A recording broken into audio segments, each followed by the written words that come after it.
এবার এবারেও এখনও কি চটি চাটবেন? হ্যাঁ, এখনও চটি চাটবেন?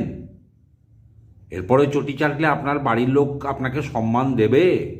আপনার ছেলে মেয়ে, আপনার স্ত্রী সম্মান দেবে? আর যারা মহিলা তাদের বলছি, ওই ল্যাগ ল্যাগ ল্যাগ ল্যাগ করে ওই লক্ষ্মীর ভাণ্ডারের জন্য ছ্যাবলামি করে দৌড়বেন, নাকি এই ডাকাতটাকে বিদায় দেবেন? ভেবে দেখুন, আপনার বাড়ির ছেলে মেয়ে কী শিখছে, আপনাকে দেখে কি ভাবছে? সম্মানের চোখে দেখছে না? তারা তো দেখছে কি হচ্ছে না হচ্ছে। আর তারপরে যদি দেখে আপনি ওরকম ল্যাগ ল্যাগ ল্যাগ ল্যাগ করছেন সামান্য 1000-1200 টাকার জন্য, তাহলে তারা আপনাকে সম্মান দেবে? দেবে না। তারাও ডাকাতি শিখবে, কেননা আপনারা ডাকাতিকে প্রশ্রয় দিচ্ছেন। আমরা এটা হতে দেবো না। আমরা যারা সচেতন মানুষ, তারা এটা হতে দেবো না। আমরা মানুষকে জাগাবো, জাগিয়েই ছাড়বো ভোটের আগ পর্যন্ত। লজ্জার বিষয়। অবশ্য লজ্জা নেই, যারা চটি চাটা তাদের লজ্জা থাকে না। লজ্জা থাকলে তো চটি চাটতই না।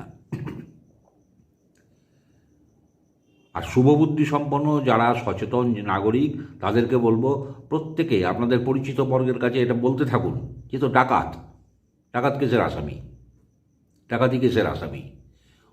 ইডি অফিসারের মোবাইল ছিনতাই করেছে, ল্যাপটপ ছিনতাই করেছে, কি সাংঘাতিক!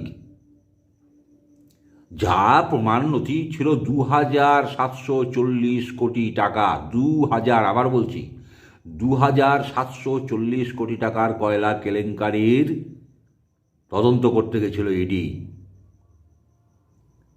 কোথায় গেল এত টাকা? কেন দৌড়ে যেতে হয় আমাদের মুখ্যমন্ত্রীকে সেখানে গিয়ে সেই সব তথ্য প্রমাণ লোপাট করার জন্য? কেন পুলিশের বড় কর্তারা তাকে সাহায্য করে? তাদের নামেও নোটিশ হচ্ছে। পুলিশের যে বড় কর্তারা তার সঙ্গে ছিল, যে ছিল সরকারি পদাধিকারী, সবার নামে নোটিশ জারি হচ্ছে। হাইকোর্টের কাছে রিপোর্ট চাওয়া হচ্ছে, সুপ্রিম কোর্টের তরফ থেকে হাইকোর্টের কাছে রিপোর্ট চাওয়া হচ্ছে যে কী করে একটা এজলাস এইভাবে বন্ধ করে দিতে পারে মানুষ। জল অনেক দূর গড়িয়েছে, জল গড়াচ্ছে, সহজে ছাড় পাবে না।